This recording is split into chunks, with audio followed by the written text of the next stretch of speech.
The Galactic Collective had known about the Devourer swarm for 3,000 years. They were an ancient organization of hundreds of alien species who had learned to live together in peace across the stars. Every time a new species discovered faster-than-light travel, the Collective would send them a welcome message. This message contained maps of safe space, lists of friendly worlds, and most importantly, a detailed warning about the Devourer swarm. The swarm was a nightmare made real. They were billions of insect-like creatures that moved from world to world, eating everything in their path. Planets, moons, asteroids, and every living thing on them. The swarm had no interest in communication or trade. They only wanted to feed. The Collective had tracked their movement for centuries and could predict exactly when and where they would strike next. Every new species received this warning. Every species except humanity. Admiral Jack Morrison stood on the bridge of the carrier Defiance and watched his world die. The swarm ships filled the sky above Earth like a black cloud that blocked out the sun. They were tearing through the orbital defense platforms that humanity had built with such pride. Those platforms had been designed to protect Earth from asteroids and potential alien threats. Against the swarm, they lasted less than an hour. Commander Kate Sullivan stood beside him, her hands shaking as she worked the communication controls. She was trying to reach the Collective ambassadors who had visited Earth just 6 months ago. Those ambassadors had come with smiles and promises of friendship. They had mapped the solar system and studied human culture. They had said nothing about the horror that was coming. The holographic image of Ambassador Velthari finally appeared on the screen. He was a tall being made of living crystal, a member of the Sinari Federation. His body flickered with colors that humans had learned meant shame and guilt. Kate did not wait for him to speak. Her voice cracked with anger and grief as she demanded answers. She asked him why. Why had they visited Earth and said nothing? Why had they let this happen? Velthari's response would haunt humanity forever. He explained that the Collective Council had voted on whether to warn Earth about the swarm. They had debated for months. In the end, they decided that humanity was too dangerous. Human history was filled with war and violence. The Council believed that if humans were warned, they would not evacuate peacefully like other species. They would fight. They would cause chaos. They would make things worse for everyone else. So they chose to let humanity die. Jack Morrison turned slowly from the viewport. On the screens behind him, he could see cities burning across every continent. Beijing was in flames. London had gone dark. The swarm warriors were pouring down from the sky in numbers too large to count. In the first 72 hours of the attack, 4 billion human beings had already died. Jack's wife had been in Chicago. His 2 daughters had been at their school in the suburbs. He had spoken to them just that morning, before the sky turned black. Now, Chicago was gone. There was nothing left but smoke and screaming. He should have felt rage. He should have felt despair. Instead, he felt something cold settle into his chest, something hard and sharp that would never leave him for the rest of his life. He asked Kate to open a secure channel to every surviving military command on Earth. He wanted General Nathan Price at the lunar base. He wanted every ship, every soldier, every weapon that humanity still possessed. Kate asked him what they were going to do.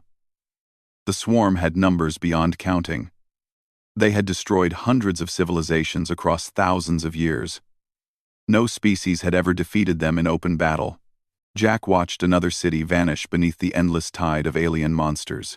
He thought about his daughters.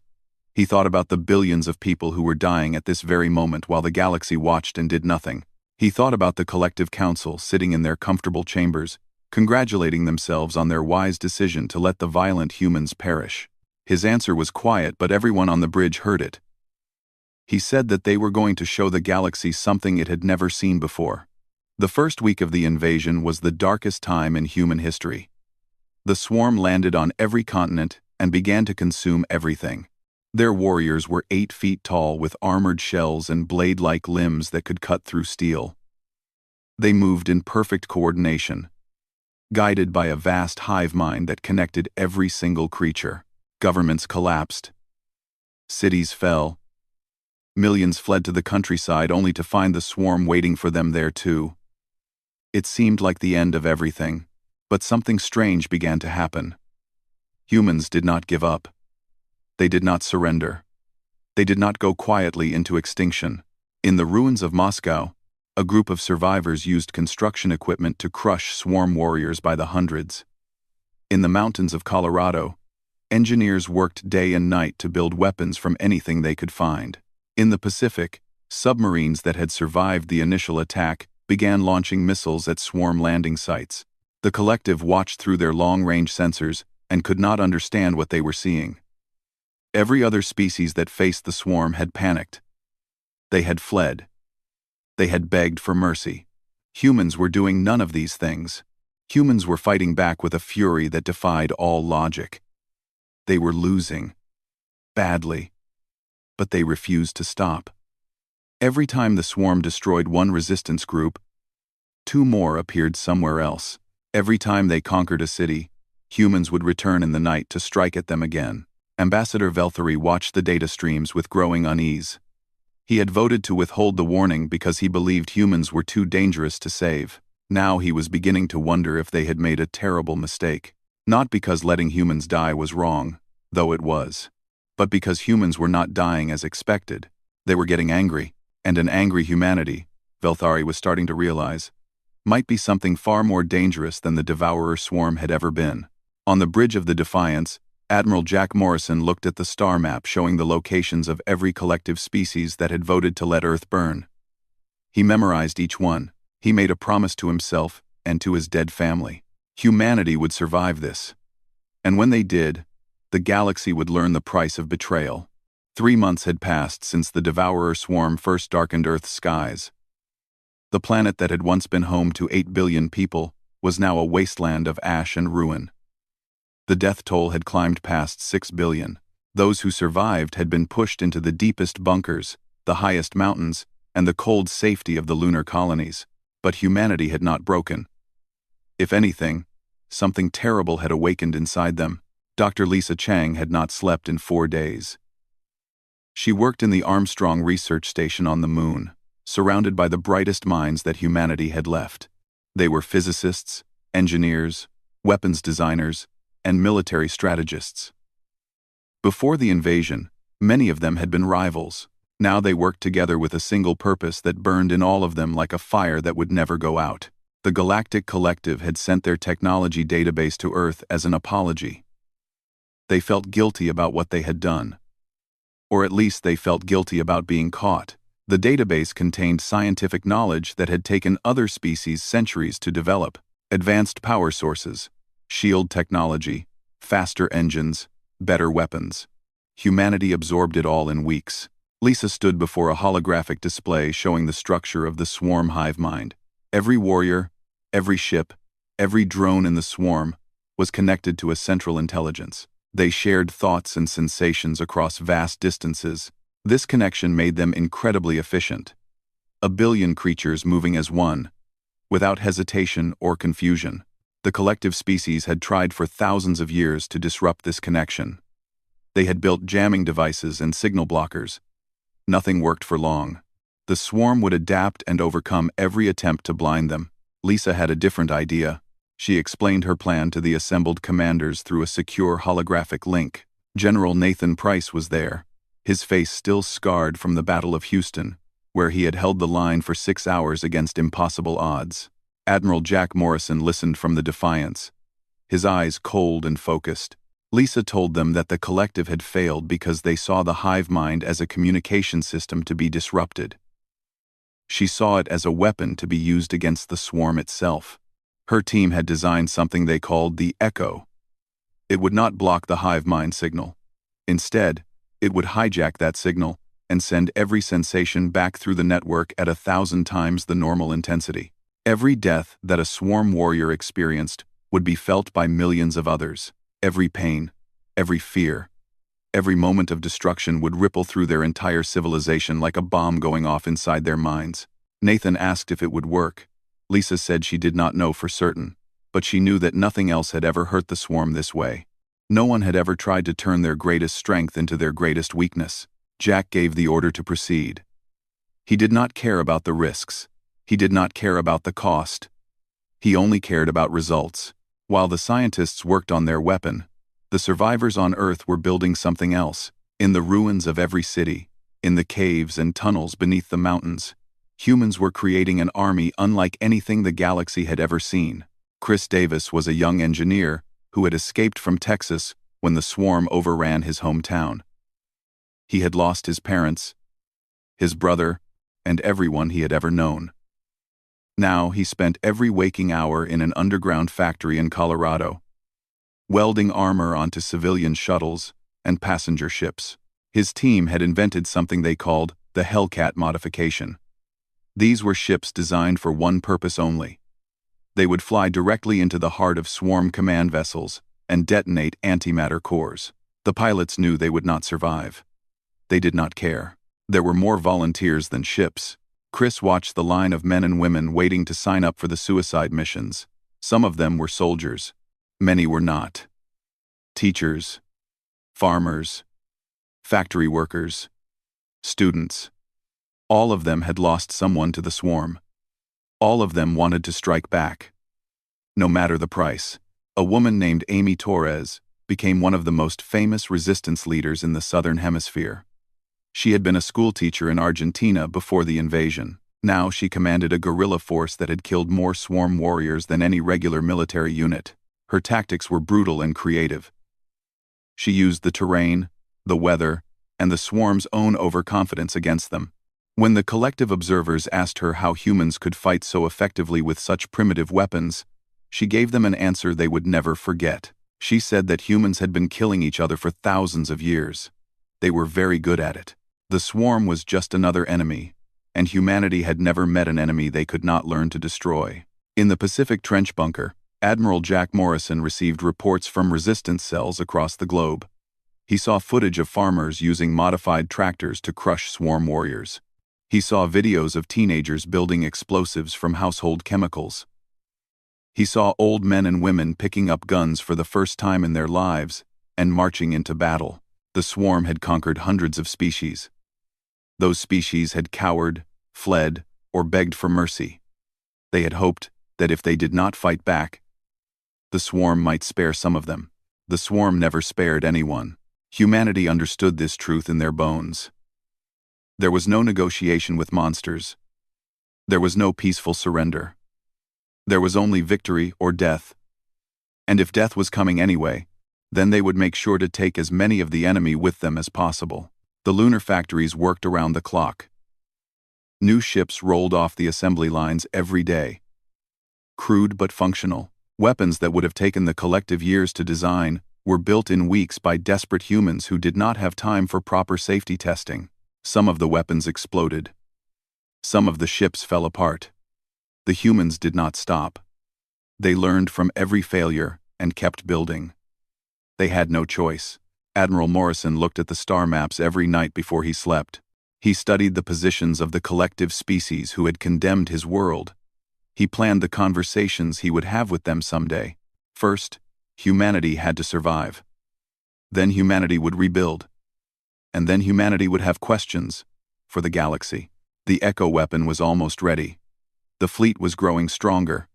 The resistance on Earth was proving that the swarm could bleed. The galaxy had thought humanity would die quietly.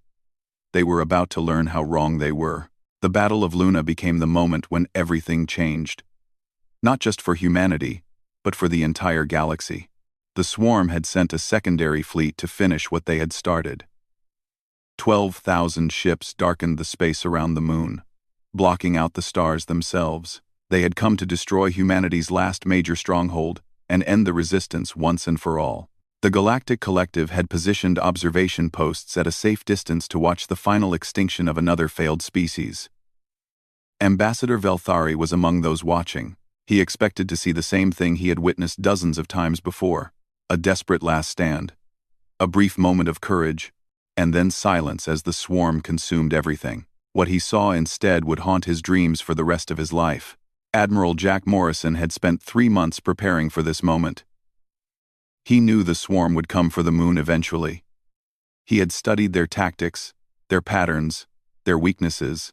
The lunar surface had been transformed into the most deadly battlefield in human history. Hidden beneath the gray dust were hundreds of railgun emplacements. their barrels pointed at the sky. Automated defense grids covered every approach. And in the center of it all was something the humans called the Gauntlet. It was a corridor of overlapping fire designed to funnel the swarm into a concentrated mass where they could be destroyed in maximum numbers. Commander Kate Sullivan stood beside Jack on the bridge of the Defiance. She watched the swarm fleet approach and felt her heart pounding in her chest. 12,000 ships. Even after all their preparation, even after all their weapons and defenses, the numbers were terrifying. Jack showed no fear. His face was calm and cold as he studied the enemy formation. He had lost everything that mattered to him on Earth. His wife, his daughters, his friends, his entire world. All he had left now was vengeance. And today, he would begin to collect it. He gave an order that surprised everyone. He told them to let the swarm land. He wanted them on the surface. Kate questioned the order. The obvious tactic was to engage the swarm in space, where human ships could use their new weapons without worrying about collateral damage. Why let them reach the ground? Jack explained his reasoning. The swarm was confident. They had never lost a ground battle in their entire history. They would commit fully to the assault, sending wave after wave of warriors onto the lunar surface, and when they did, they would walk directly into the trap he had built for them. The first wave of swarm warriors landed on the northern approach, exactly as the simulations had predicted. They were massive creatures, 8 feet tall, with armor-plated bodies and limbs like sharpened blades. Thousands of them poured out of their landing craft and began marching toward the human positions.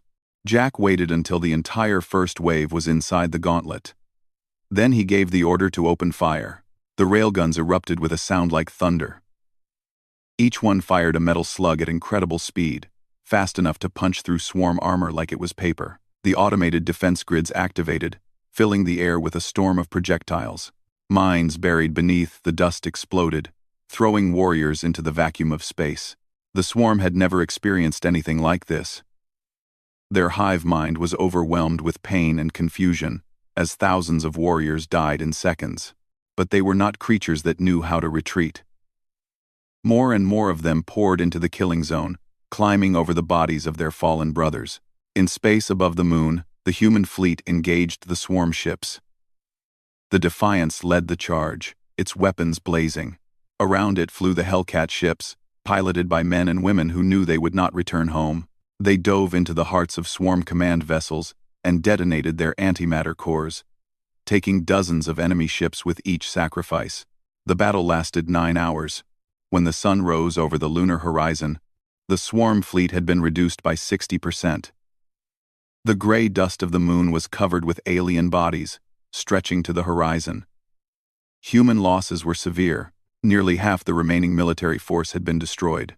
But for the first time in galactic recorded history, the Devourer swarm had been defeated in open combat. The news spread across the galaxy like wildfire. Species that had lived in fear of the swarm for millennia could not believe what they were hearing. Humans, a species so primitive that they had only discovered faster than light travel a decade ago, had done something that no one else had ever accomplished. But Jack Morrison was not finished. Dr. Lisa Chang's weapon was finally ready.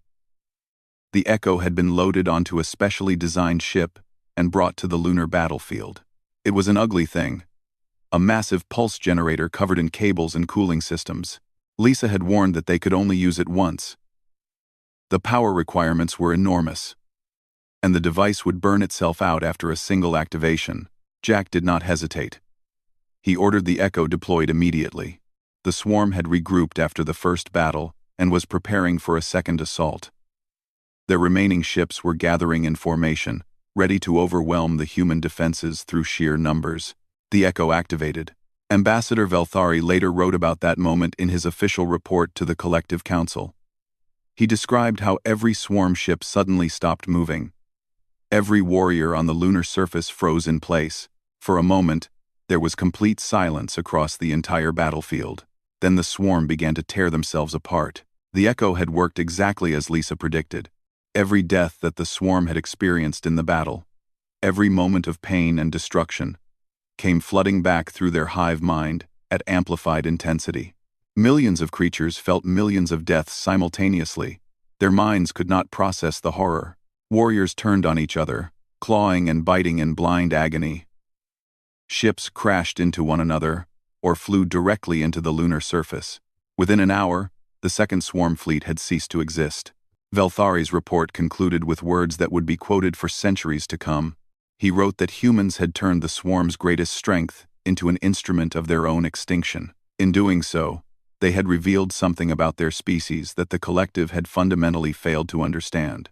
Humans did not merely survive, they adapted, they overcame, and when threatened with extinction, they became something far more dangerous than any enemy they faced. The galaxy had tried to let humanity die. Instead, they had created a monster, and that monster was just getting started. 1 year had passed since the Devourer swarm first arrived at Earth. The planet was still a wounded world, covered in scars that would take generations to heal. But humanity had survived. Against all odds, against the judgment of the entire galaxy, they had survived. Now it was time for answers. The Galactic Collective had sent delegations to Earth almost immediately after the Battle of Luna. They came with aid ships full of supplies and medical equipment. They came with offers of membership in their ancient organization. They came with apologies and explanations, and promises that nothing like this would ever happen again.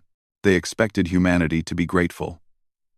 They expected a broken species, humbled by loss, and eager to accept any help that was offered. They expected to welcome Earth into the collective as a junior member, grateful for the chance to rebuild under alien protection.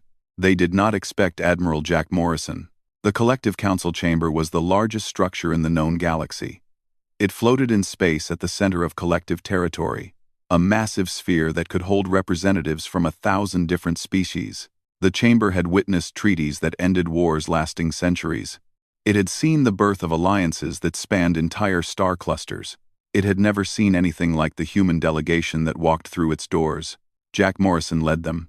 He wore his military uniform, still marked with the patches of battles fought on the burning surface of Earth. Beside him walked Commander Kate Sullivan, whose eyes had grown hard and cold during the months of endless fighting. Behind them came Amy Torres, the resistance leader who had become a legend among the survivors, and Dr. Lisa Chang, whose weapon had broken the swarm's power forever. The council members watched the humans approach with a mixture of curiosity and unease. Most of them had voted to withhold the warning about the swarm. They had believed it was the right decision at the time. Humans were violent and unpredictable. Letting them die had seemed like the safest option for everyone else. Now they were not so sure. Jack stopped at the center of the chamber and looked around at the assembled aliens. There were crystalline beings like Ambassador Velthari. There were creatures of living gas contained in mechanical shells. There were beings with too many limbs and others with none at all. All of them had one thing in common. They had chosen to let humanity burn. Jack's voice echoed through the chamber when he finally spoke. He did not shout. He did not need to. He told them the facts. Their scouts had mapped Earth. Their diplomats had walked human streets and eaten human food. They had known the swarm was coming. They had known exactly when and where the attack would happen, and they had chosen to say nothing because they were afraid of what humans might become. The chamber was silent. No one tried to interrupt or defend themselves. Jack continued. He said they had been right to be afraid. Behind him, holographic displays activated and filled the chamber with images. The audience saw human shipyards working around the clock, producing warships at a rate that defied comprehension. They saw the Echo weapon being mass-produced and improved. They saw the human military being rebuilt from nothing into a force that could challenge any power in the galaxy. They saw 8 billion names carved into a memorial wall that stretched beyond the horizon. Captain Amy Torres stepped forward. She had lost her entire family in the first wave of the attack. Her husband, her children, her parents. Everyone she had ever loved was gone. Her voice was steady and cold as she addressed the council. She told them that the swarm still existed. They had been badly wounded by the battles around Earth and Luna, but they had not been destroyed.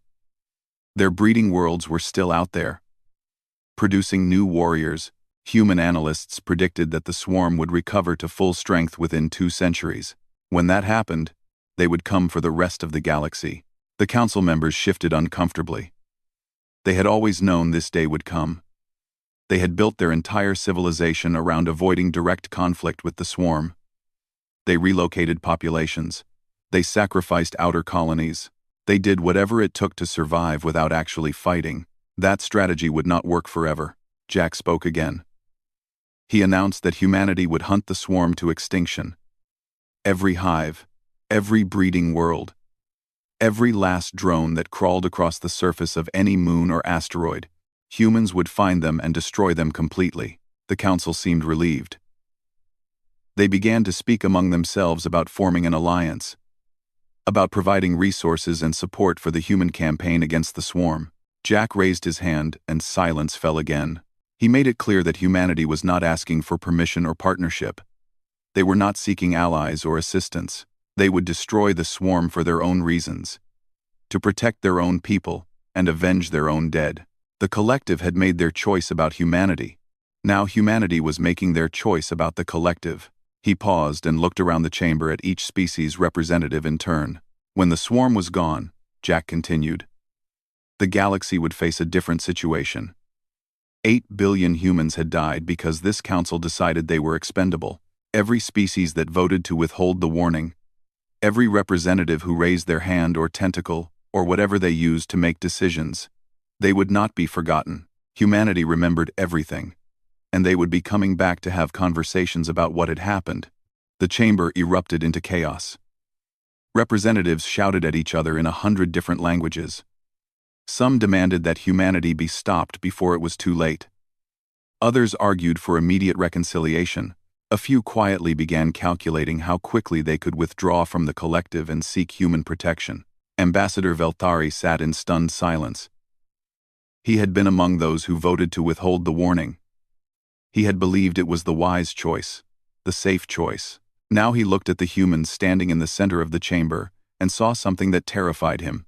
He saw a species that had been pushed to the edge of extinction and had come back stronger.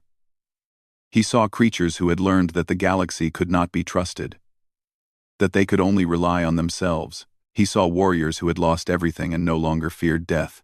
He saw the future rulers of the galaxy, and he understood that nothing would ever be the same. Jack Morrison turned and led his delegation out of the chamber. He did not look back. He did not need to see the fear in their eyes. He already knew it was there. 20 years had passed since the invasion, and the galaxy had been transformed beyond recognition. The Devourer swarm no longer existed. What had once been the most feared force in known space was now nothing more than a memory and a warning. Admiral Kate Sullivan had led the human expeditionary fleet across 47 star systems, hunting down every hive and breeding world. The campaign had taken 15 years of brutal, methodical warfare. The humans showed no mercy. They took no prisoners. When they found a swarm world, they burned it until nothing remained but ash and silence. Some species in the collective were horrified by the ruthlessness of these attacks. Others quietly thanked the stars that humanity had chosen to point that terrible determination at the swarm rather than at them. Kate had aged during those long years of war. Her hair had turned gray and her face carried lines that spoke of countless battles and sleepless nights. But her eyes were the same cold steel they had been since the day Chicago burned. She had made a promise to herself on that day. The swarm would pay for what they had done. She had kept that promise. The last swarm hive was destroyed on a frozen moon at the edge of explored space. Kate watched from the bridge of her flagship as the orbital bombardment turned the moon's surface into molten glass. When it was over, she allowed herself a single moment of emotion.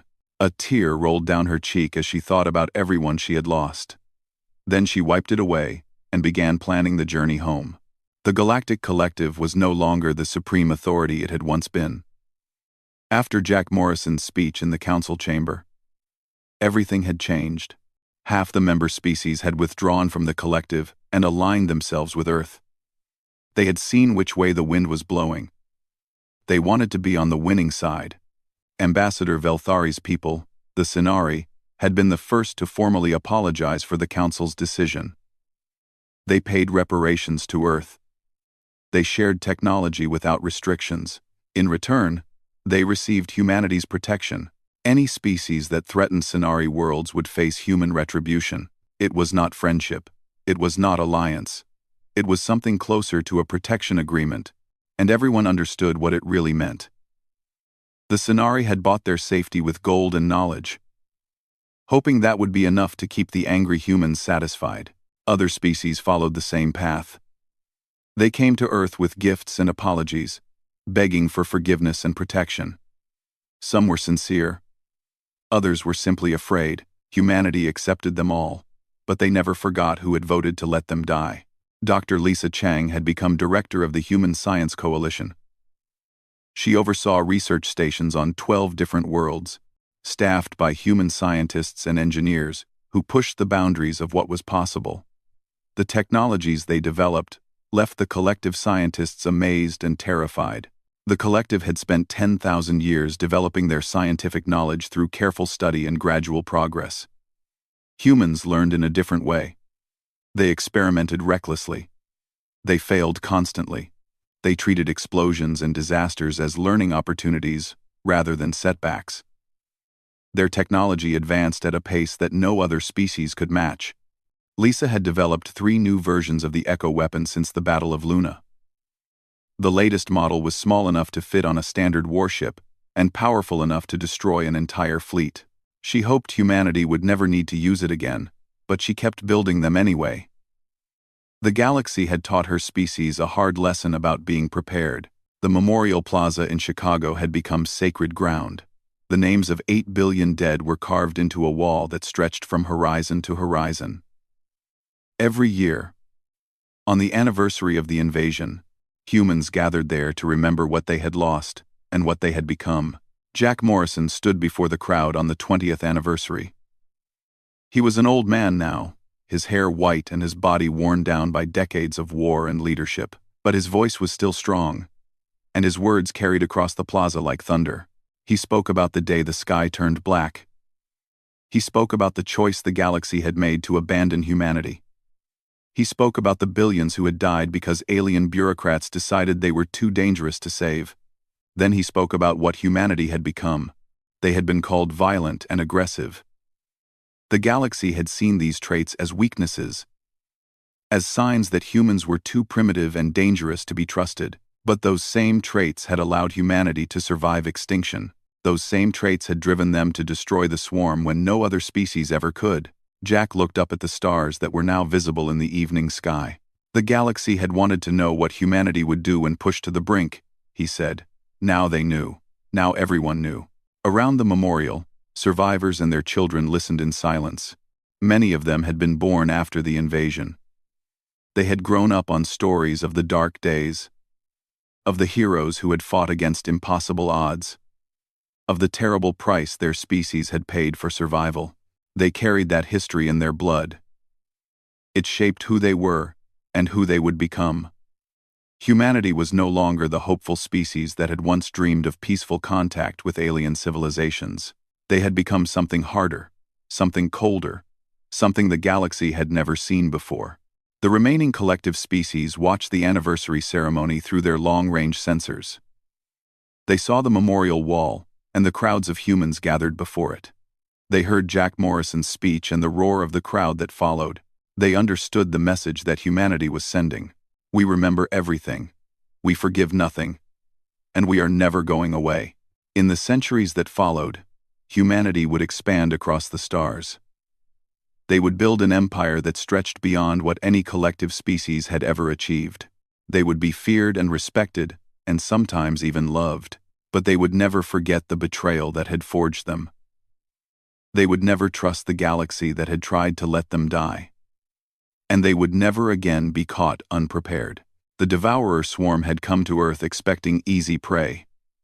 The Galactic Collective had watched, expecting another extinction. Instead, they had witnessed the birth of something new. Humanity had looked into the darkness and refused to die. They had faced extinction and emerged stronger. They had been betrayed by the galaxy and had risen to dominate it. The stars now belonged to a species that remembered its pain and had learned to turn that pain into power. A species that would never again depend on others for survival. A species that had proven, beyond any doubt, that the universe should have warned them sooner, because now it was too late, and the entire galaxy would live with the consequences forever.